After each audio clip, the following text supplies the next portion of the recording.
Kana uri mutsva paplatform ino baya zvako kabhero ako kuti usubscribe urege kuzojambwa nedzimwe nyaya itsva adzinenge dzatisvikira nedzinenge dzauya pakati pedu.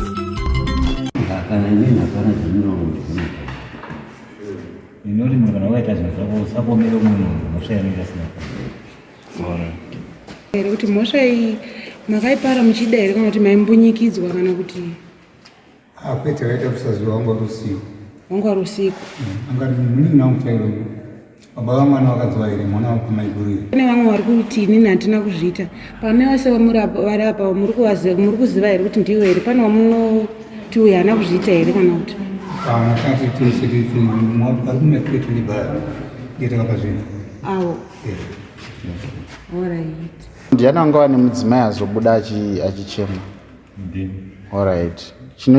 Chanyanyoita kuti azochema zvokuzvipondera pasi munofunga kuti chingava chii? Mazuva akaitika chiti peshu ndio mazuva akasiyana mama nichidziwa akasunungusa ndzimai wavo mangwana tazoona kuseni ndokuti azoti munoonekwa akadinyaka. Alright. Sandika kuti murukomya muno mhosve kuti akadzizvare zvakati.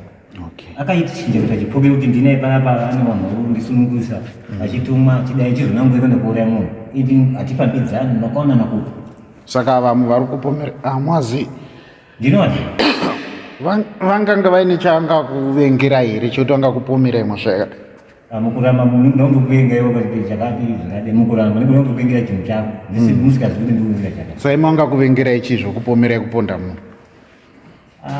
pfungwa dzake. Alright, saka tinoti vakarasa njere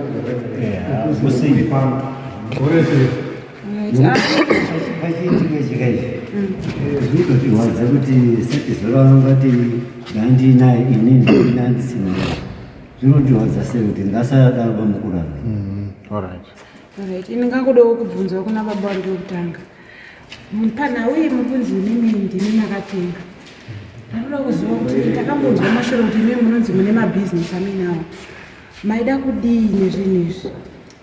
Kutaura chokwadi pamberi pamwari ini ndiri muchitaura ndiri one of the Jehovah's Witnesses wanini navo havanamativi so pane zvinhu zvavo zvavakada kudzauza zviri kuvanetsa zvekuromba nevana vavo zvino vakaenda kwamukotsa njera ari pavatsomba pavanekwanamekuwandoo waibva wataurwa mutoro wavo ndakatichengeta izvo wataurwa mutoro wavo namukotsanjera kuti vana venyu vakaromba uye zvino mune zvinhu zvinomusha mune zvakadii zvida kugadziriswa zvino wakabva funga kuti tingasvika sei kune vanhu but vachiri ipapo wakabvunzana wakataura mukotsanjera kuti pane vamwe wedu vanoti tinonamata zvikadza dondowati tichadii tichauricheta sei zvaita kudaro handinazogara 2 weeks ndio vakapazwa kuporiswa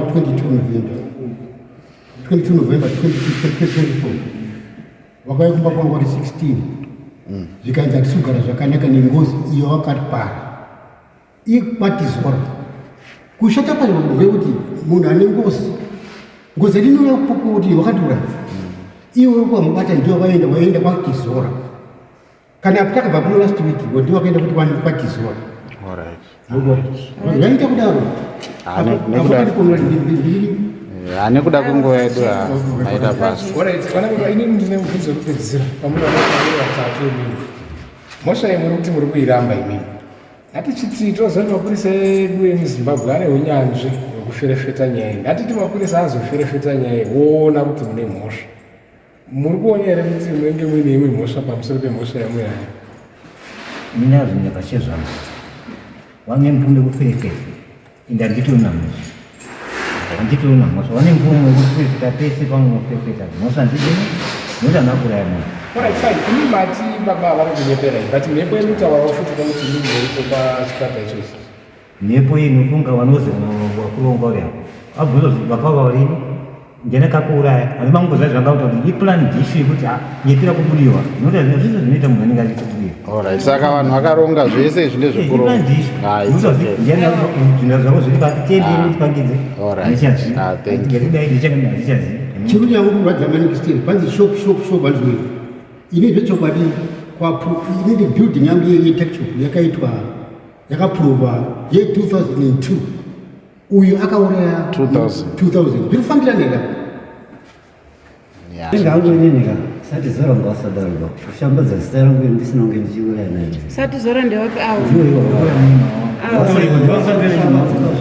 akauya kwamba ndabva kunoka mutasa isisi taenda kumba wakauya kuti nani pamba pangu handina kumunongedza kana kuita sei kana kwabvunza kuti kune kwati Zora akamba kunongedza here wakauya pamba pangu katuzauzi wakabvuma yekuti makauraya vamukena ndikati muri kubvuma ndasvika kumba kwenyu here indabvuma pamba pangu kaine saka iwo vane pressure yekuti vanzi wakazobvumirei awo akasvika kumba pangu ende ane vana 3 first akatanga kubuda mwana wamunin'ina wake Pepe ndofunga kune 5 years dzapera mwana wake akabva kuharare mukoma wake muzigora achitaura kuti pamba pangu ati mwana ndi ndakamukudza mota kuharare achibudirwa nachebati achibva last week yopa pana chechi pamba pake kumba kwamaiguru wake kwakatobuda mainini wacho muroora futi izvozvo izvi saka kuramba kwavo ini hakuna ini ndakatobatwa nembusa shepard achibuda kuti iwe mukoma unofanira kundiripa zveshuwa ndakatoripa ndakatenga mombe 3 mbudzi 7 tikabika doro daida kuekuna musi wa 15 ndakatadza kuya tikutobika doro racho kunzi bhadhara zvinhu zvakandiitira ndakusimuka pandichiende kwangu kune wakandibatwa ndakutoenda ndega saka nekwakuenda nyaya hamuna kana any regret murototi ngazviende mberi ngazviende kwazvinoenda kuna kabata achasangana naye murikungogashira zvamunenge mapiwa mutongo wamunenge wamapiwa muri kungogashira ndinogashira nekuti hapana chandinoona aiwa tinotenda mazvita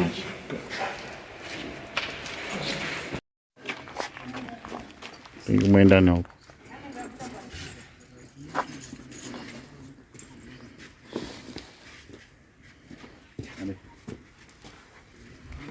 Okay.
Kobedzana mugwani.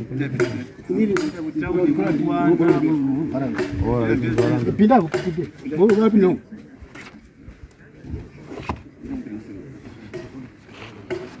akagura nakagoza kana mukadzi